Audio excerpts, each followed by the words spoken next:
सुप्रभात। नवम वर्ग के इस कालांश में मैं आप सबका स्वागत करता हूँ।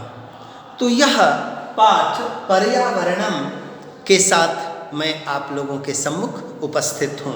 हम लोग देखते हैं यह पाठ पर्यावरणम, वस्तुतः यह पूरा विश्व जल, वायु और ध्वनि प्रदूषणों से व्याप्त हो रहा है। मानव जीवन संकट से गुजर रहा है। ऐसी स्थिति में ऐसे पाठ अत्यंत सांदर्भिक हो जाते हैं, अत्यंत प्रासंगिक हो जाते हैं। आइए हम लोग इस पाठ को पढ़ते हैं। पर्यावरणम कहते हैं कि प्रकृति ही समेषां प्राणिनां संरक्षणाय यतते। यह जो प्रकृति है यह सभी प्राणियों के रक्षा के लिए प्रयत्न करती है, प्रयत्न में लगी रहती है। इयं सर्वान् पुष्णाति, यह सबका भरण पोषण करती है। विविधैः प्रकारैः, तरह तरह के प्रकार से यह सबका भरण पोषण करती है।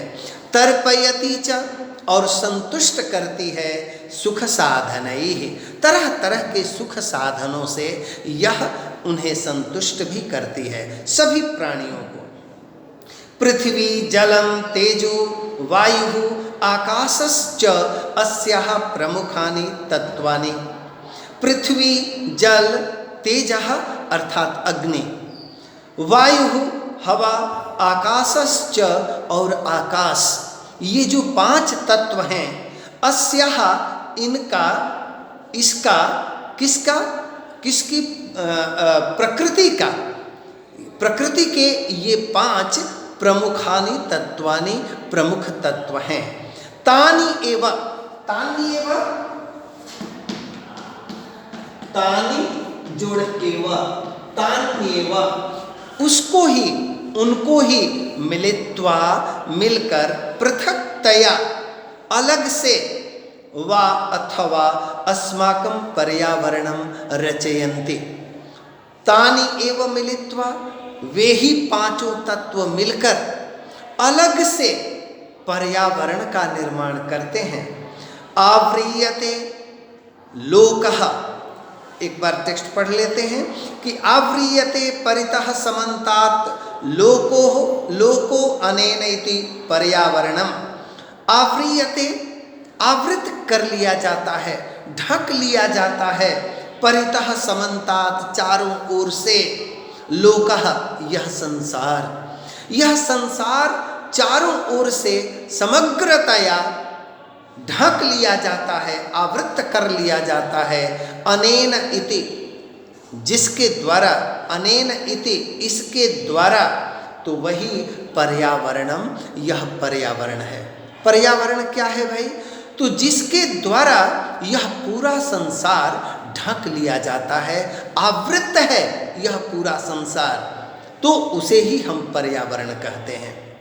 कहने का अर्थ कि ये प्रकृति के जो विविध उपादान हैं, पेड़ पौधे, नदियाँ, ये हवा, ये संपूर्ण मिलकर पर्यावरण का निर्माण करते हैं, पर्यावरण की रचना करते हैं।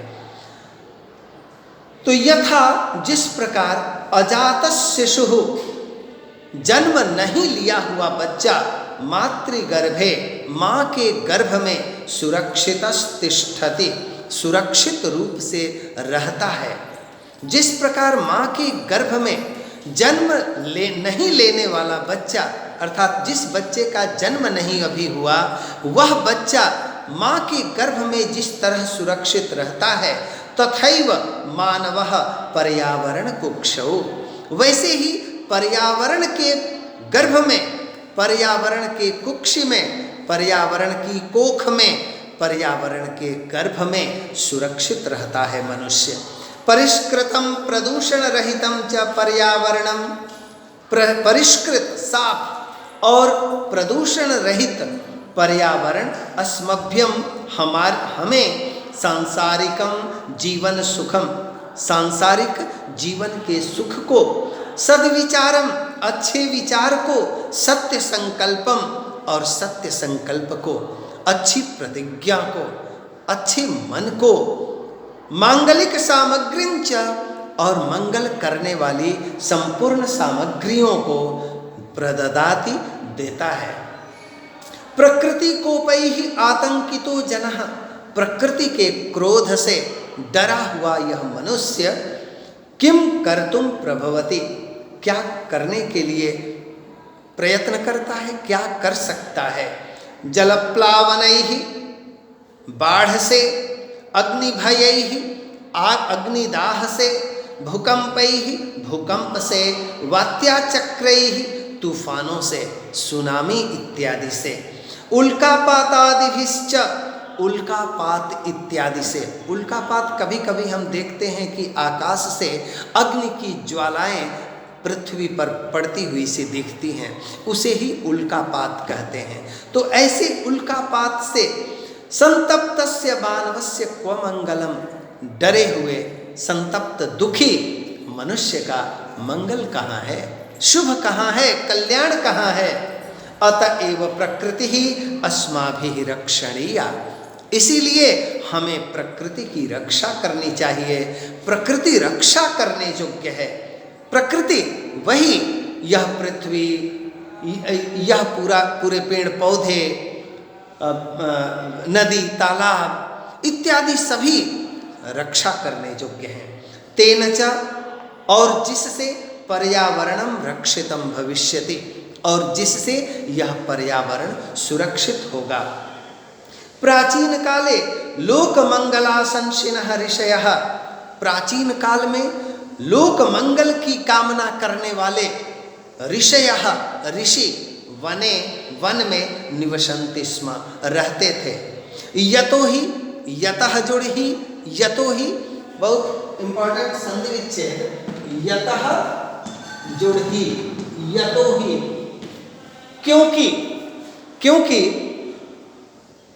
वने एव सुरक्षितम पर्यावरणम, वन में ही सुरक्षित पर्यावरण उपलभ्यते स्म, प्राप्त होता था। प्राचीन काल में लोक मंगल की कामना से सुरक्षित और स्वच्छ प्रदूषण रहित वातावरण वन में ही उपलब्ध था। इसलिए लोक मंगल कामना करने वाले ऋषि, हमारे ऋषि मुनि वन में ही जाकर तपस्या करते थे। विविधः विहगः, तरह तरह की चिड़ियाँ, कलकुजितैस्तत्र श्रोत्र रसायनम ददति, तरह तरह की चिड़ियाँ कलकुजितैस, चहचहाहट से वहाँ कान के रसायन को देते थे, अर्थात श्रवण सुखद स्वर को वे लोग देते थे। कौन? चिड़िया।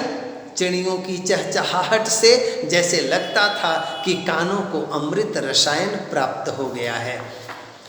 सरितो, नदियाँ, गिरि निर्झराश्च, पर्वत, झरने अमृत स्वादु निर्मलम जलम प्रयच्छन्ति, अमृत की तरह स्वादिष्ट निर्मल जल देते थे।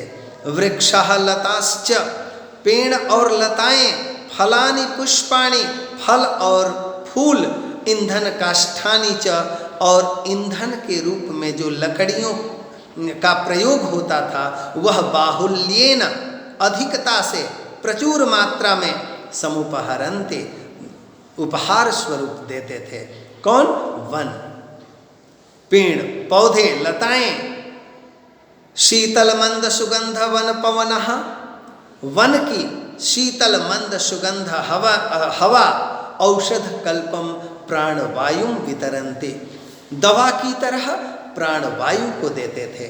परंतु लेकिन निस्वार्थांधो मानवः, स्वार्थांधो मानवः, निस्वार्थ नहीं, स्वार्थ में पड़ा हुआ यह अंधा मनुष्य, तदेव पर्यावरणम, उसी पर्यावरण को अद्य नाशयति, आज नष्ट कर रहा है। स्वल्प लाभाय, थोड़े से लाभ के लिए, जनाः, लोग, बहुमूल्यानि वस्तूनि नाशयन्ति, बहुमूल्य वस्तुओं को नष्ट करते हैं। यंत्रागाराणाम विषाक्तम जलम, मशीन इत्यादि का, कल कारखानों का विषाक्त जल, जहरीला जल, नद्याम निपात्यते, नदी में गिराया जा रहा है। ये न, जिससे मत्स्यादि नाम जलचराणाम च, मछली आदि जलचरों का क्षणे नैव नाशो जायते, पल भर में नष्ट हो जाता है, नाश हो जाता है। नदी जलम अपि, नदी का जल भी तत्सर्वथा अपेयम जायते, वह भी अत्यंत सर्वथा बिल्कुल अपेयम जायते, अपेय है, पीने योग्य नहीं रह गया है। वन वृक्षः, वन के पेड़ निर्विवेकम, अज्ञानतावश, बिल्कुल अज्ञानतावश छिद्यन्ते, काटे जा रहे हैं। किस लिए? तो व्यापार वर्धनाय, व्यापार अपने बिजनेस की अभिवृद्धि के लिए काटे जा रहे हैं। ये न, जिससे अवृष्टि प्रवर्धते, अवृष्टि अर्थात वर्षा नहीं होने की स्थिति प्रवर्धते, बढ़ रही है। वन पशवश्च, वन के पशु जीव जंतु शरण रहिता, पेड़ों के कट जाने से जंगली जीव जंतुओं का जो शरण है वो खत्म हो जा रहा है। ग्रामेषु उपद्रवम विदधति, गांवों में उपद्रव पैदा कर रहे हैं। शुद्ध वायुरपि, शुद्ध हवा भी वृक्ष कर्तनात् संकटापन्नो जातः, शुद्ध हवा भी वृक्षों के कट जाने से अत्यंत संकटापन्नो जातः, संकट से घिर गया है। अर्थात शुद्ध हवा भी, प्राण वायु भी प्राप्त होने नहीं हो रही है।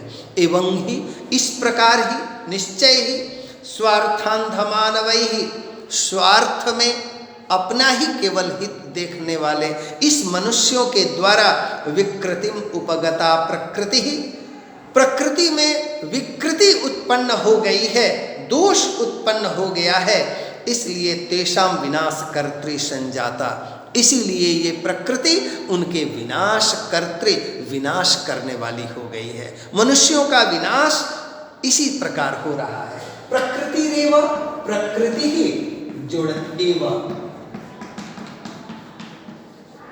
यहां विसर्ग का र बन गया, प्रकृति रेव,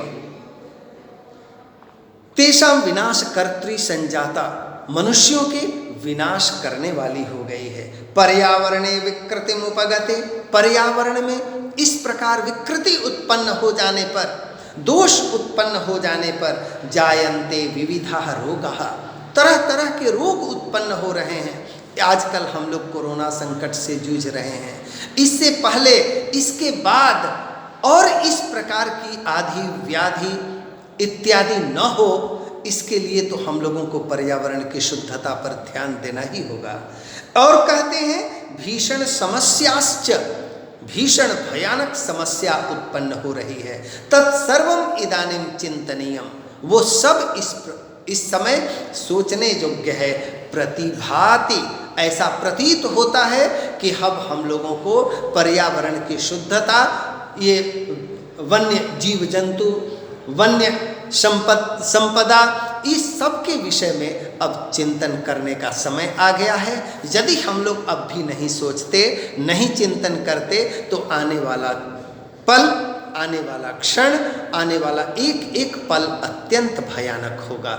इसलिए पर्यावरण की सुरक्षा के लिए हम आज ही कटिबद्ध हो जाएं। शेष पाठ का अंश अगले कालांश में, तब तक के लिए धन्यवाद।